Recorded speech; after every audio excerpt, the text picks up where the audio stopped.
Can you introduce yourself as if someone were introducing you? Hell yeah, brother. Thanks for that. All I've never right. been asked for that before. This is Knives Monroe. He's a creative director, filmmaker, entrepreneur, podcaster, YouTuber, jack of all trades, master of none. 13, 14 years ago, he was homeless on the streets, living in Austin, Texas. Fresh off the cusp of his first feature length film, went from the highest high to the lowest low. And now he's gets to be a part of the Getting After It podcast. And so much has happened in between that time, going from aspiring to amateur, from amateur to pro, and here he is. Without any further ado, this is Knives Monroe. That was amazing. That was awesome. That's First time that's not how I being, would like it. That's how I would like it yeah. to be. There's a lot that you said in there though that we're gonna have to chat about. But yeah, thanks for doing that. And that's one reason like I've really enjoyed your content and watching what you talk about on just on the internet is, you know, being creative and taking chances on yourself and all the things that you've already done. Being a storyteller is something that is really important to me, and it seems like it is to you as well. And I'm curious when that began. That time where you decided to tell stories. And I might already know the answer. I watched part of your document or your course online that you put out, just being like, hey, this is a 90-minute no interruptions of really how I got to this point, which again I love. But I'm curious when that point started, when you're like, you know what, I was made to tell stories. Yeah, thank you for asking. That's such a great question. And I never get tired of talking about it because there's so much value in the come up and the origin story when it comes to storytelling. It's really cool when we look at like the Steve Jobs and the Jocko Willinks and these entrepreneurs, the Elon Musks. It's really cool to see where they're at, but I'd like to know where they started, like back in the garage, right? Like that's really cool to me, and so I really appreciate the opportunity to answer that. Out the box, I was a weirdo. Never fit in. Was like the black sheep amongst my family, typical artist story. Um, and I had a really cool mom. She worked all the time, but the way she looked after me was by renting movies for me, and so I grew up on film. That was like my first language. My first memory is watching a movie. In fact, Raising Arizona by the Coen Brothers. I think it came out like Yeah, '87, and that was my great first movie. memory. Yeah, I like came to life and like watching that movie when I was like 2 or 3 or something. And, long story short, my mom rented me Kill Bill Volume One on VHS in 2004, and I watched it. I'm about 45 seconds in, and spoiler alert for Kill Bill. There's a scene. It starts off. It's black and white. It's the bride. She's on her back. Bill puts a bullet in her head, and right before she gets shot in the head, she says, "Bill, it's your baby." And then boom, cut to a title card. The fourth film by Quentin Crazy. Tarantino. And in that moment, I get chills every time I talk about it. It never fails. I mean, I got goosebumps right now. In that moment, I realized, oh shit, I'm a filmmaker. That's why I'm the way that I am. That's why I've never fit in, and that's why the environment just didn't really work for me in South Texas in 2004. It was a much different climate than it is now. Now everyone's a filmmaker. Everyone's got a phone, and it's really cool. But that was my come to Jesus moment. Oh shit, I'm a filmmaker. Can we curse on this? I'm sorry. Yeah, no, you totally can. Oh, okay. I don't want to give you more Yeah. work to bleep things, but No, yeah, you're that good. that was my come to Jesus moment. And the first thing I ever did was make a movie. Some people start, they do commercials, they do music videos, they do short films, they document a wedding. But the first thing I ever did was a 3 hour feature film, and I didn't know No any way. better. Yeah, it's on YouTube. It's on my website. It's called Her Doppelganger. It's not very good, but it's very passionate. It was made on the budget of hot dogs and handshakes, and That's awesome. movies was all I wanted to make and all I wanted to do. I just didn't know how impossible it was until somebody told me, yeah, it's really difficult, and I was like, oh, I guess it is. Um, but filmmaking has been my first love, and I'm just getting back into it because I don't want to jump ahead too far, but I just came back from this world of like online social media, creative direction, and it took me away from my dream, and it paid the bills, and that's really cool. And it's still storytelling, you know. But I want to get back into to my roots a little bit, and so you'll be seeing me talk a little bit more about that, I think, in the future online. I love that. And that's another thing that like that's a great origin story, by the way. Like any movie by Quentin Tarantino, I love that guy. He's such a great storyteller, and the movies that he does are always like that beginning scene of Kill Bill where the bride gets shot. You know, it's like he's not afraid to like startle the audience and really put things out there that people were a lot of the times. I mean, he was groundbreaking as a director, but I can see how that would really shift your focus to be like, you know what, this is what I want to do. And making movies, that's a thing that I grew up doing. None of them were great, like they were all just stupid skits. But there's something about it to where it's like, you know, we're all here trying to tell a story, even if it's like a dumb story with me and my buddies, you know, in junior high school doing something stupid. But it's all about storytelling and getting that message out there. And one thing that I really like about what you talk about is the fact that you're always pushing people to publish the ugly draft. Like, Oh yeah. don't worry about it. And Hmm. I'd love for you to talk about that. And I don't know, is that what you call creative poverty, or that's a whole different thing? Correct? Creative poverty to me is, they call this the not the creative middle class, the creative economy, right? That's what they call the modern meta of creativity and the gig economy. Creative poverty to me is there are so many people who just haven't made $1 in this business, and I want to get people to be able to make a living with their fancy storytelling skills or what have you. Like I believe if you have the money to afford a mirrorless camera, you should be able to make money, paying your rent with that mirrorless camera. Like I really believe that. So that's creative poverty. But as far as shipping content online, yeah, I call that shit posting. Like Yeah. Yeah. get out of your head and start creating things. That's a big mantra for me. And I practice what I preach. I didn't post anything for 10 months this year, and a bunch of cool things happened. Like I went to China, got to see the Great Wall, and I did it for work.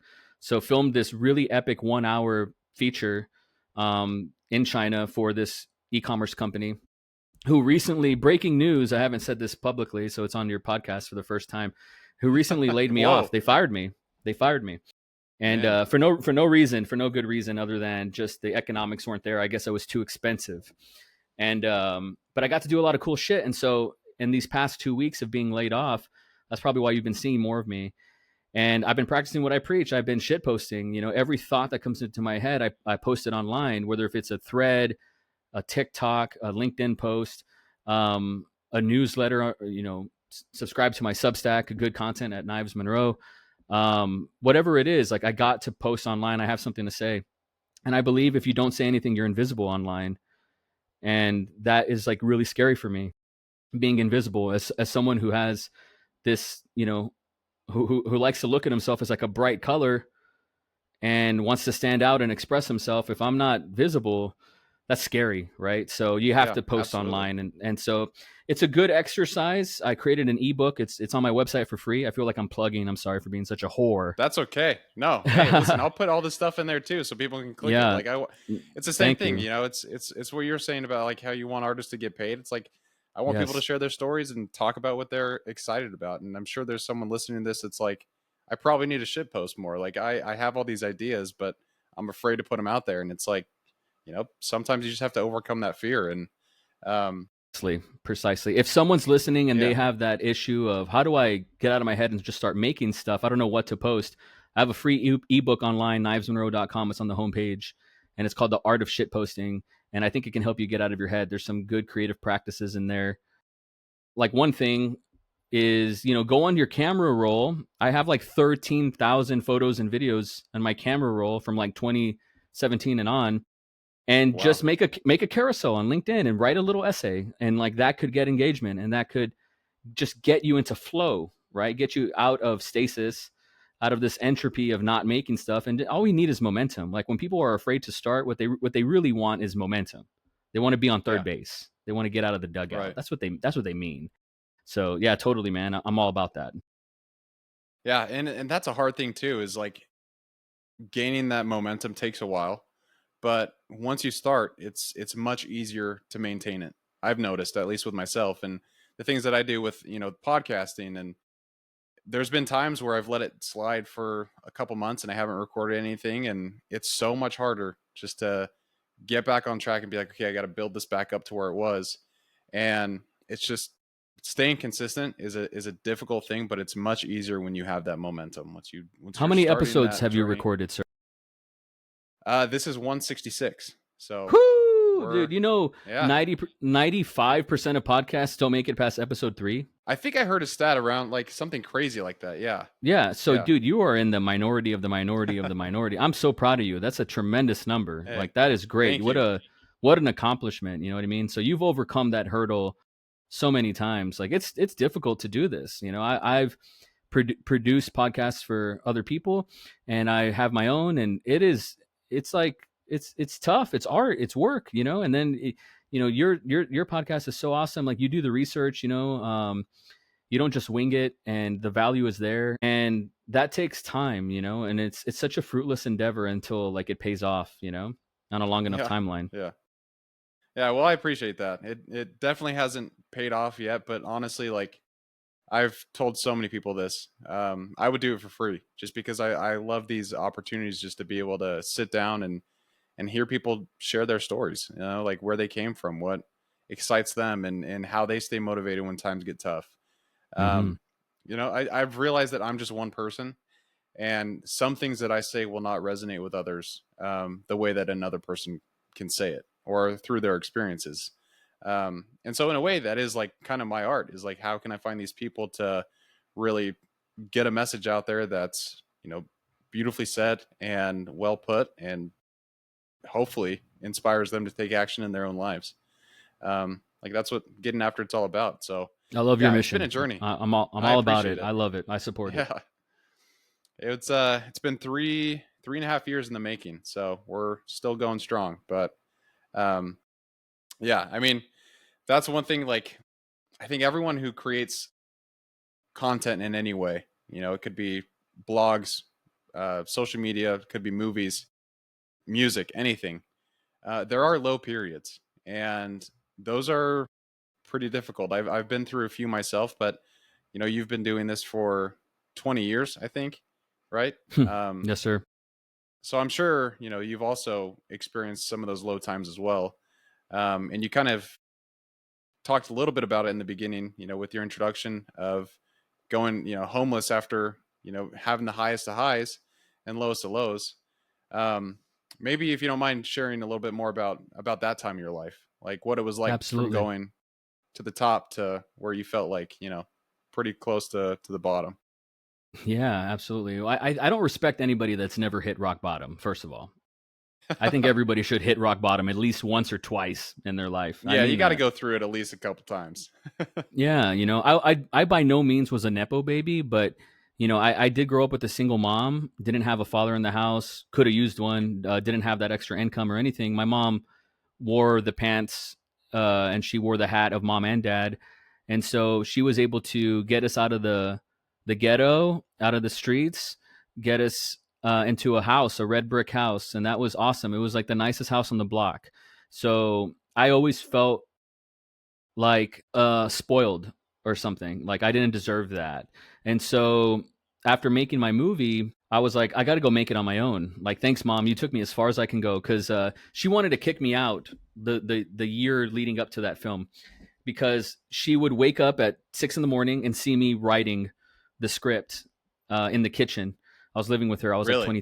23 at the time. So she'd wake up at 6 in the morning, and I was writing from the night before, and then she'd go to work, come back at 6 p.m., and I'm still writing. And she's just like, you haven't moved? Like, what? You're pathetic. She would tell me, you're useless. Like, go get a job. You're a fucking bum. And I said, mother, I swear to you, I said this. I was like, just give me a year. Let me make this picture. Let me make this movie. And then you don't have to worry about supporting me. Like, I'll do my own thing. Um, she said, okay, I'll give you a year. That was 2012.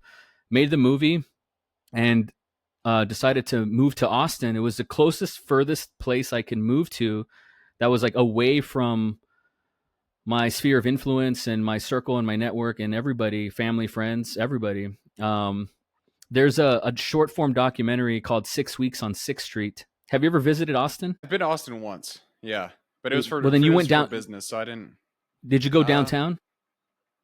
I was staying downtown. Yeah, yeah. Okay, so that's where I slept on a fire escape for 6 weeks, and I made a short form Oh documentary damn. about it. It's on my website. It's called 6 Weeks on Sixth Street. Very proud of it, and I did vow to never talk about this story ever again. But that was just like a hook, you know. So I love talking about it. It's cool. But spent 6 weeks on the streets until I got a job at Walmart. And dude, one week in being homeless, like I was like, this fucking sucks, you know. Yeah, yeah. I went from literally my movie premiere, 36 hours later, I'm on the streets, you know. That's It crazy. was the highest of highs to the lowest of lows, and I did it to myself because once again, I wanted to. I think thank you, mom, for helping me and putting me on third base. I felt but I got to go make it on my own, and so I did. And there's been ups and downs in between then, but what I didn't know was, okay, you made a movie, so what? So what? Like, go put that on your resume, go get a job. Like, there's what's the next thing? Right, And so right. I that was the biggest depression of my life in 2012, 2013 was that come down and starting from scratch in a town where I knew nobody, had no friends. It was really tough. I pride myself in not drinking, not smoking, not doing drugs. I drank for the first time, in my apartment alone. Like I didn't know what to do with myself. I was like, what am I doing Yeah, here? yeah. It was so depressing. You don't even want to know. I mean, it was dark. You know, long story short, I met my my now wife, and we started a family. I had no business having kids, but we really wanted the family together, and she already had a son, a 7-year-old, and I wanted to be his in his life and be his father, and so I wanted to create a child of my own so we could all be a happy family unit. I went, 1 year later, from being homeless, we had a kid. Like it's just extreme, bro. Like I should probably say this as TMI, but it's a podcast. Yeah, Um, yeah. I have bipolar disorder, so there's a lot of ups and downs in my life, and my career and my creativity, like it all reflects that. There's peaks and valleys, like you mentioned. There are highs and lows, and there's certainly been many in my career that inform the creativity, but also you know hurt it as well, harm it. And but starting a family was definitely a peak. I just had no money, and we were on food stamps, Section 8 housing. It was really difficult, to build that up. And and then as we're on food stamps, we move out. We're trying to get better, trying to grow. I'm working two jobs, whatever. uh I made another movie, another feature film, and that cost 8 grand. And once again, have a child. Where the fuck do I come up with that money? I come up with that money to make that movie. It's just like making movies is just like giving birth to the impossible. Um, that was dramatic. That was crazy. Another depression came. Another high goes to another low. All that just to say, man, and this I really want to highlight this. Swinging from vine to vine, and then I met Dakota Meyer, and that Yeah. guy That's how I know turned. you. Yeah, that's how we met. And that guy put me on, man, and gave me the opportunity of a lifetime to follow him and document his life and his career. And we told stories for 2 years. I look at my career with him. Not that I've ever served in the military, I have not, but I look at it as two tours. Like my first tour with him was 2017 to 2019, and my second tour with him was in 2023. We did a podcast together called "You're Human." It lasted like maybe, I don't remember, 40 episodes or so. It was a fun time, and it was cool to like bring the band back together.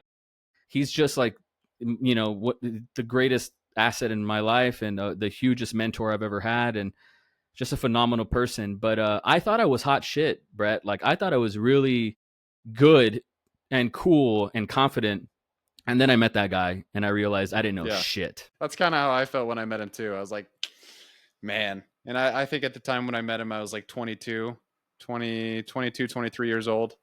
And this is still something that like so embarrassing to me. But like one of the first questions I asked him was like, what was it like to be in combat? And I was like, as soon as the words left my mouth, I was like, I wish I could take him back. That was just, oh man. But No, that's um, okay. yeah, truly an inspirational man. Like he, Truly. and yeah, maybe you can talk more about like how he found you and what that was like working with him in the beginning. Because it sounds like it was kind of a pivotal moment for you. It was. Yeah, him and his team put out a tweet saying we're looking for a D-Rock. Are you familiar with that term? No, but it sounds really cool. Yeah, a D-Rock is short for it's a synonym, I suppose, for David Rock, who is a videographer. They used to call him Predators, a producer, editor, director, and Oh, that's he cool. he worked for Gary Vaynerchuk, and so he documented Gary V's personal brand, and so they put out a tweet saying, "Hey, we're looking for our own D-Rock," and I responded, and I was working at the sales job at the time, doing whatever I could to survive, and I said, "I'll be your Huckleberry," right? And so we met, and I thought I blew the interview. Like I thought I fucking blew it. First of all, I was late. I missed the bus. I had to run to like the next bus stop, and I think I showed up sweating and like 20 minutes late at this barbecue joint in Austin, which sounds so cliche, but it's true. And I just was radically transparent with him, and I told him, "Look, man, here's what I could do for you. I can blow up your brand, but like as far as sales go, like if you're looking for a sales guy, hire a sales guy. Like I'm here to tell stories and market your brand and just get you some awareness. That's all I can do." And he gave me a ride home the first day I ever met him. I'm a fucking stranger. He doesn't know who I am. He's meeting this kid. Who the fuck is Knives Monroe? Like, is that your real name? What is this? And he drove me home, which was like a 40-minute drive, and Man. took me like 3 hours to get there from the bus. I took a day off from work to meet him. Like it was just like mayhem. All hell broke loose. And I think he made me an offer later that evening. He was like, "What do you need to survive?" And I said, "I need this amount of money." And he said, "Okay, I'll pay you a little bit more than that. And when can you start?" And I was like, "I can start tomorrow." And on my website as well is my first video I ever made for him. We shot it at On It in Austin, Texas, Joe Rogan's joint, Aubrey Marcus. I don't know if they're still in cahoots or what, but Yeah, yeah, I know On It's still around. I don't know who runs that thing now, yeah. but Neither do I, but okay, good. We shot it there. It's dated. It's time stamped. And first thing I ever shot for him, I have the biggest chip on my shoulder. I borrowed a camera. I didn't even own a camera, because I was man, broke beyond broke. Yeah, and so we told stories. I created a podcast for him. I created a daily vlog for him, which was the meta at the time in 2017. I got to meet all kinds of cool people. I don't want to name drop, but I did get to meet Jocko Willink, who's man. you know, it, See this?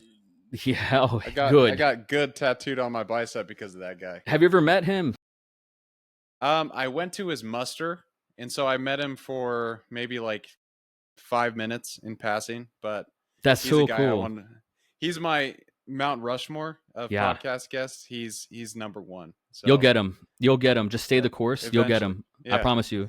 I vow to you. You will. First time I met I him, believe it. we were at the San Diego airport, and he knows that I'm following Dakota.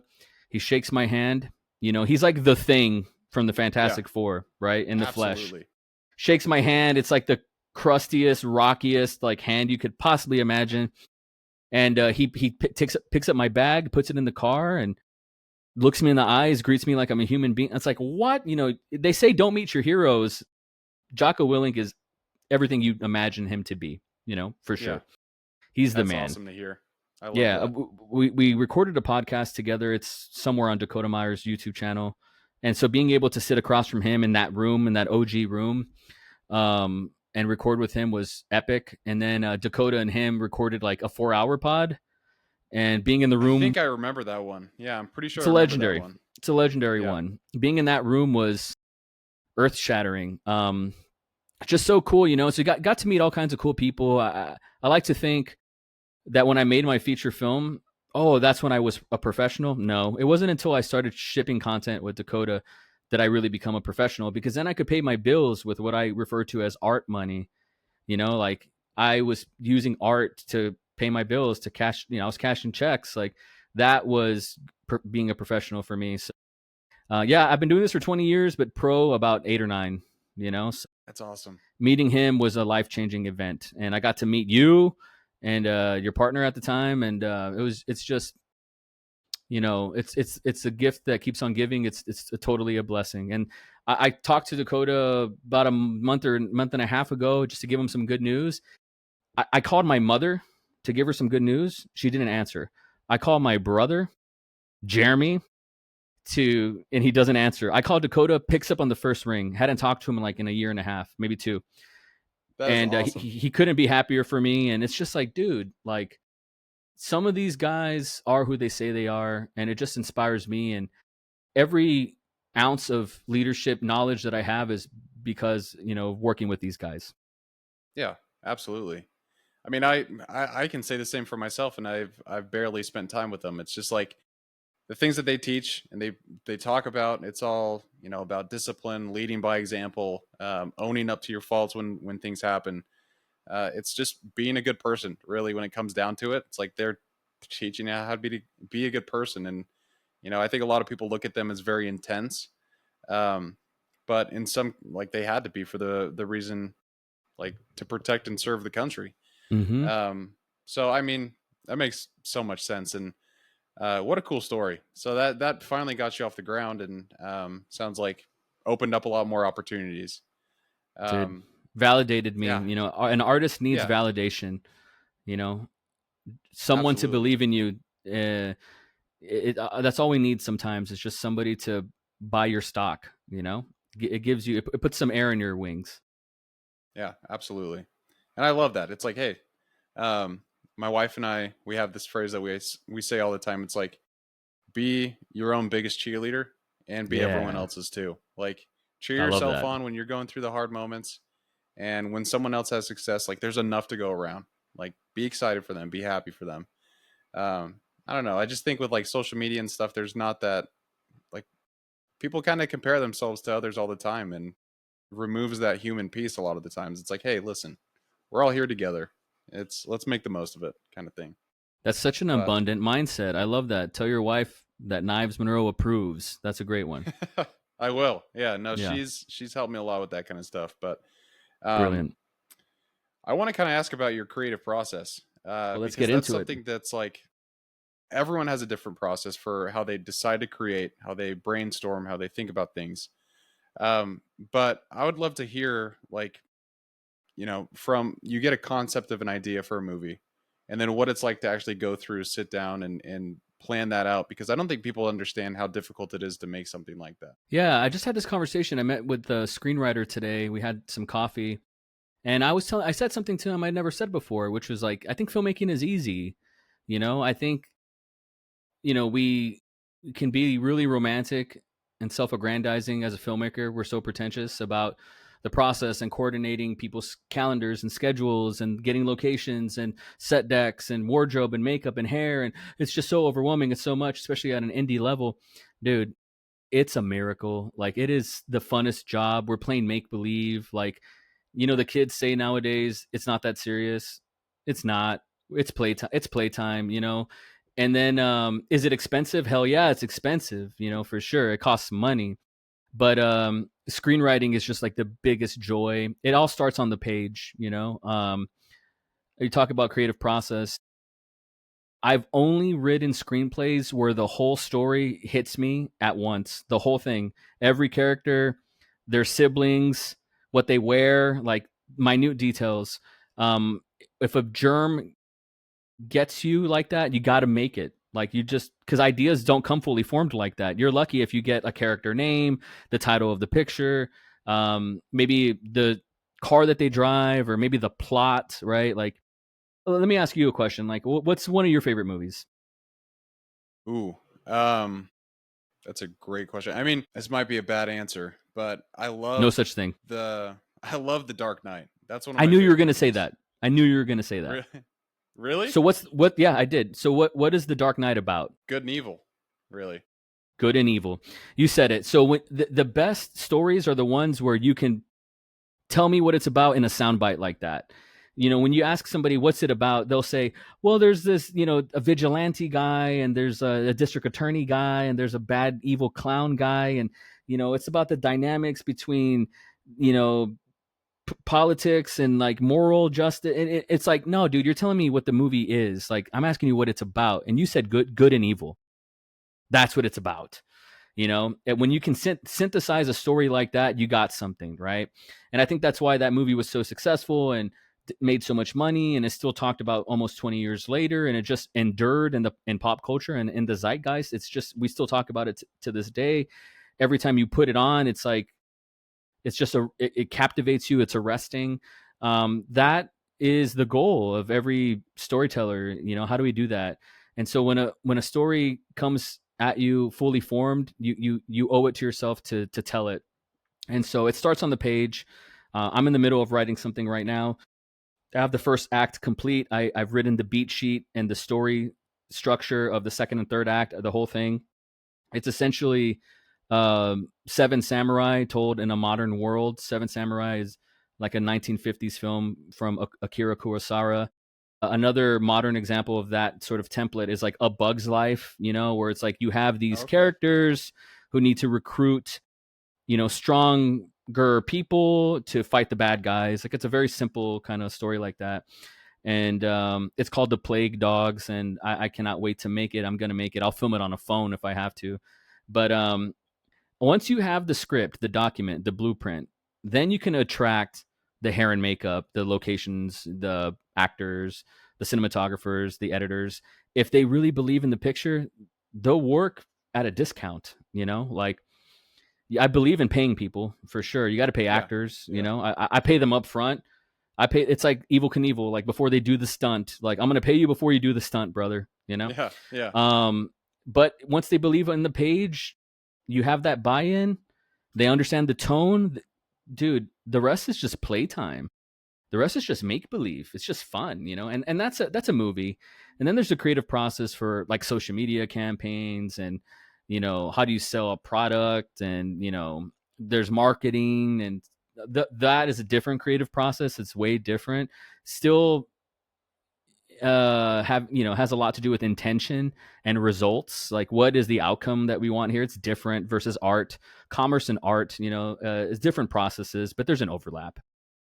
Yeah. No, I love that you said that. You know, it's like you said, it's the content that people really care about. Like, obviously what's on the page is going to dictate, you know, how the story is told and who you get involved to tell that story.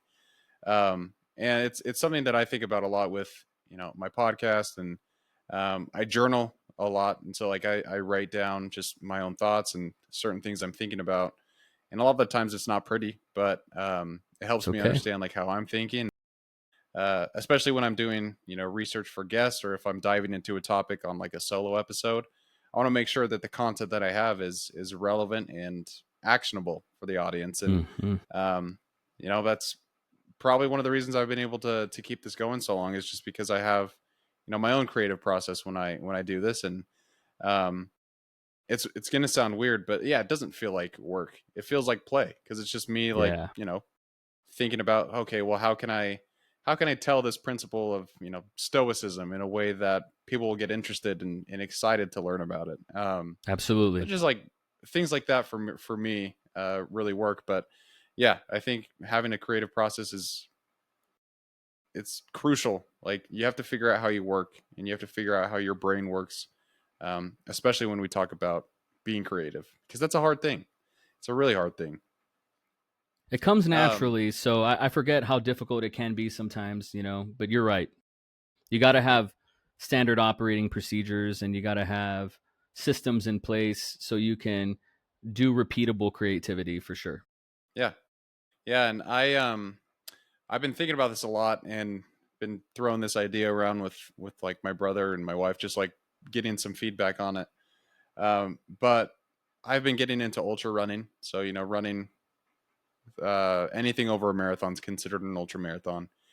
And my brother and I are doing a 50 miler next April in Sedona, and that whole time, like, I want to document really as much as I can and try and tell the story of, like, I think people look at ultra running and they're like, you know, you're going far, but they don't see like actually the difficulties within the race.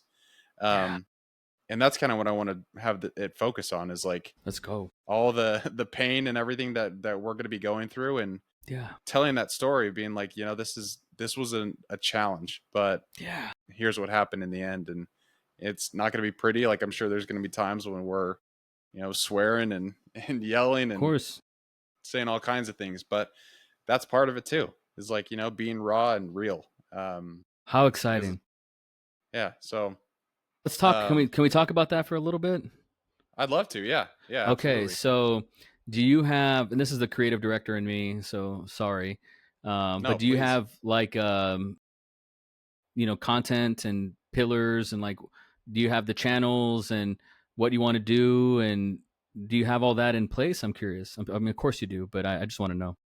Yeah, I mean, like, channels, and we have, or I'm on YouTube, um, TikTok, Instagram, like those kind of things. Hmm. So long form, probably not on TikTok and Instagram, but YouTube would probably be the one. And then I have a website as well. So you Um, follow Nick Bear. yes, I do. Okay, so I really like his approach to Yeah, his process. yeah. I can't believe how good and compelling, not just of a storyteller he is, but as a content creator he is. Oh, Like he makes amazing. it look so easy. Now I'm sure he's not editing the videos. He has a team that does that, I'm sure, but Right. he's filming them. Yeah. And that takes so much. That's a full time job in and of itself.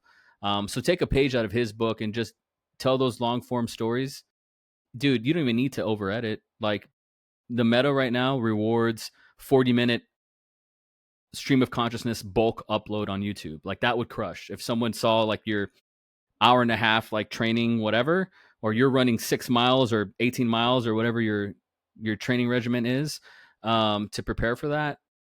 Wow, people will show up for that, dude, and just be transparent and radically honest and be yourself, and warts and all, and people are really going to connect with that. And man, that's so exciting. I want to be a part of that journey. I want to see it. What's your Yeah. YouTube channel? It's just called the Getting After It podcast, I believe. So it's going to be on there. Or Getting After It is what it's called. But yes, it'll be on there. Okay, I wasn't sure if you were going to promote like your own personal brand or anything. I mean, Getting After It is the brand. Like, that's kind of what it is. But um, yeah. So I mean, definitely need some ideas there. But that Nick Bear, he has this documentary. I don't know if you heard about the event they did in Austin. I don't think it was outside Austin, but it's at their BPN Ranch. Have you ever heard of Huh? that? Yeah, of course. Um, and they did like a what's called a last man standing race, Hmm. where they had a group of people and just how many times you can run a certain loop that they had. But yeah, Um, and yeah, it I went saw on for that, like 2 days, and dude. then Insane. like they had to stop it because of storms and all these things. And he made like an hour, I think it was an hour and a half documentary, and it's on YouTube just about that. And it looks so cinematic, and um like, yeah, he's got a great team and things going up. But yeah, mine's gonna be a lot more raw and not That's as cool. pretty. But That's your I gotta, advantage. yeah, yeah. And I always tell myself, those guys started somewhere too, and this Absolutely. is just my first step. Dude, that is So so incredible, man. Like, one of my dreams is to run a marathon. I really want to do that. And I have all the excuses in the world why I haven't done it. But I've had this mental thought in my head of, this is morbid, but you know mhm, how it is. yeah, Say I get the news that my daughter, she's 11, she has a life uh, ending illness, God forbid, and there's no cure. But the cure is you have to run a marathon today, Knives. Could you do it? Yeah, I would do it. Probably yeah, take 8 hours or 6 hours or something, but I could do it. I would do it right now with no training. So it's mental, as you know, and mental is physical, blah blah blah. But like, it's just such a fascinating. Like, I want to be at that finish line, and I would talking about Nick Bear. I did a podcast. I recorded it with Dakota and Nick Bear at the Bear Performance Nutrition place at the oh time, yeah, And there's a little mini doc. Man, everything's on my website today, but it's on the website, knivesmonroe.com. And you'll see a thumbnail of Dakota, and the title of the video is "If I Don't Do This, I Will Quit Everything." And he talks about running a marathon. He did a Marine Corps marathon, no training. I think he ran 4 miles before, and Man. he just raw dogged it. Got rhabdo as a result, and well, he had rhabdo when we met you. Oh, that's That's right. that's Yeah. why we split early. So it was that era. Little peek behind the curtain for the listeners. We got to meet Brett, and we were there for some business, and we had to split early. Dakota just left in the middle of like a conversation to go to the hospital, I know. That's and nuts. yeah, because he didn't know he had rhabdo until he found out. But and then he was like in a hospital bed for like a week after that, so he had to I fly just back. remember, yeah, he Yeah, was like, all of a sudden, like he went up to go to the bathroom and then he just disappeared. never came back. And Yeah, then we're like, where the heck is he? And then he called you, and then yeah. it was, yeah, that was it. But So crazy. full circle right Yeah. there. If people want to see that story, they can check it out on my website, but you can also just check out Dakota, his YouTube channel, Dakota Meyer. Um, but his story about running the marathon, he did it, and he talked about mile 20. Was like such a mental Oh, hurdle, and you know, absolutely. and so it's like it's so romantic to me and just so exhilarating, and I have to do it. I have. So, do you have any advice for me? That's a great question. One, you can do it. Like I was in the same boat. Like I never thought of myself as a runner. Really, the only reason I ran, and you might not know this about me, but I actually have a tumor in my pituitary gland, and it was like 2 years that we didn't know what was going on with me. Anyways, long story short, my testosterone levels are really low because my body doesn't produce it. Like I thought I was dying. I was 135 pounds. Um, I went to the doctor and I was like, "Hey, I signed up for a half marathon with my sister-in-law," and they're like, "If you run that, you will probably have a heart attack," because I was so underweight for my height and my age. Um, and that moment where the doctor's like, "You're never going to be able to run," I was like, "Watch me," and I just like it fueled me for some reason.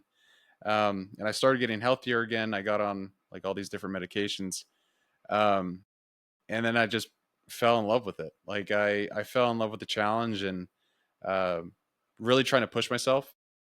But the advice that I didn't take myself early on was starting out slow, like starting out small and slow. So small with the distances and slow, just like go at an easy pace, like where you're able to hold a conversation.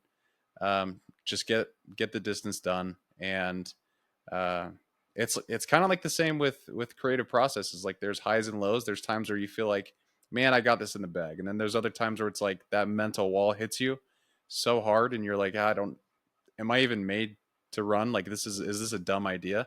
So it's like it's that same kind of process, but it's just making sure that you're like, I'm staying the course. I know what my goal is, and I'm gonna do the best I can to get there. Um, and just listen to your body. Like if you're overtrained, your body will tell you. Like don't get rhabdo. That's not good for anyone. Um, but then also like if you feel like you're not pushing enough, like sometimes you got to be honest with yourself and be like, you know what, I have more to give. So it's very much experimentation in the beginning, like understanding how you feel and um, but I will tell you my favorite running shoes are the New Balance 1080s. Those are the most comfortable. Like that's all I wear. Um, they're great. So that's probably the best advice I can give is just start out slow because if you go out too hot, like you'll hate it way sooner than giving you have to give yourself that time to adapt. And it's not comfortable, but it passes pretty quickly. Like if you run for a week, the next week will be easier and so on. So Yeah. that's my advice. But Love it. That's sound advice, and you're a practitioner, so I trust you. try. That's so inspiring. Keep us updated on your journey with content. Um, Document your 50-mile Yeah, marathon. 50 That's miles. insane, dude. That's It's insane. in yeah, in the mountains. So it's Fuck, a trail dude. marathon and so I hey, just we'll have can't pretty views imagine. though. Yeah, you'll have pretty views. Yeah. I look forward to the pod where you talk about where like the dark places where your mind goes. Oh yeah. Yeah. I mean, I've shared a few of those on this podcast, but um, you're talking about during running, like during Mm-hmm. those long Yes, races. sir. Yeah. I Yes, mean, sir. I uh, I just ran a 32-mile race in Moab, Utah, um, October 25th, Yeah. and yeah, even during those times, like your body, everything feels like it's aching because you're not just going distance, like you're going up mountains and there's a Yeah. lot of elevation change. And like there was a couple times during that race where I was like, this shit just sucks. Like I just want to be done. I love those moments because You're a sicko. yeah, well, it's just like, those moments teach me who I really am. And like if I am able to keep going, and they're just so honest, and they're a rarity. Like there's not very many times in my day-to-day life where I'm like, I just want to stop. But this teaches me that like, hey, I can keep going. So yeah, I mean, definitely will document a lot of those things. And the 50 miler is almost double the distance of what I just did. So I'm sure I'll be in a lot of dark places on that one. But yeah, I'll keep everyone updated. I'm so impressed. That's so cool. You're the real deal. That's Hey. awesome. I aspire to get there. I want to incorporate running into my life because I think it'll, it's good for you, but also it'll inform my creativity, man. Like it'll just make me sharper, and better and stronger and faster and endurance and everything all around. Um, I'm a big Tony Robbins guy, and he talks about emotion is created with motion. He talks about physiology quite a bit and state, and getting your body at a optimized state, peak state, right? And all that's physical. And so being able to get there, yeah, I've ran 1 mile, dude, my whole life. Like I've ran 1 mile twice my whole life, 1 mile, and Well, then you got fresh knees. I do. I like to think of myself as a vehicle that doesn't have that many miles on it. Even though Yeah, I get 20,000 steps a day, I walk quite a bit, and that's awesome. but I want to get to where I'm going faster. Like Yeah, yeah, why walk for 3 hours when you could squeeze that into a nice 40-minute run or something? yeah, yeah. And that's the thing, is like that all comes with time. It's just um, have you ever heard of like progressive overloading with weightlifting and that kind of thing? Yeah, is there like Yeah, a similar process with running? it's just basically the same kind of thing. So it's like, what I like to do is I'll run like 5 miles, and then the last mile or half mile, like I'll just try and go really quick. So that's like a tempo run or a progressive run.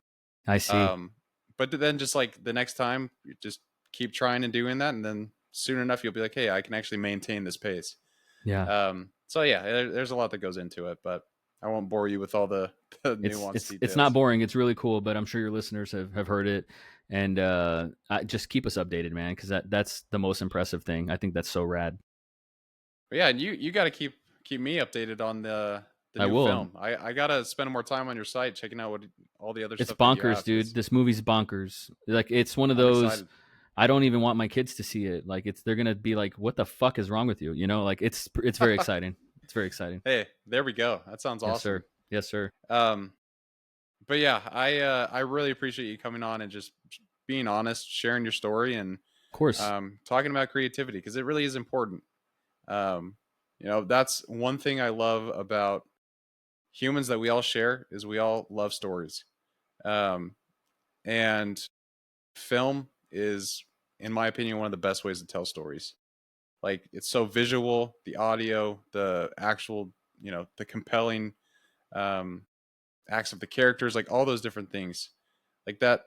Really, like the reason The Dark Knight's so important to me is because like Heath Ledger's performance in that was unmatched. No one's ever gotten close to that guy.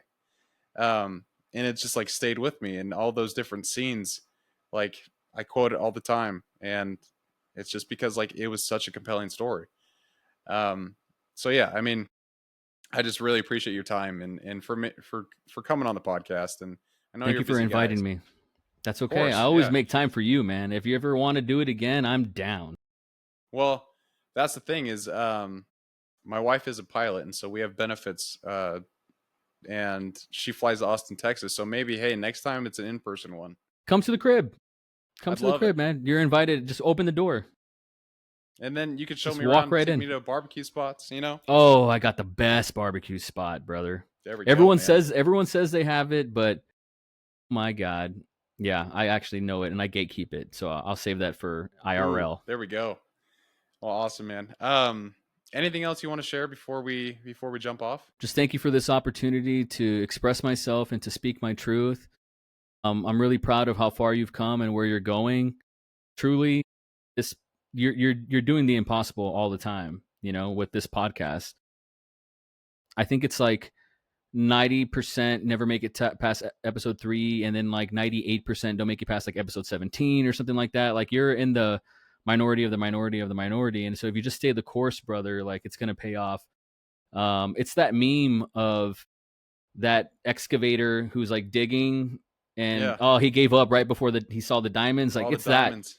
It's that, man. Like that's all this is. It's a last man standing match. So stay the course. You already know that. You have a good pace, you know. Keep us updated. I love it.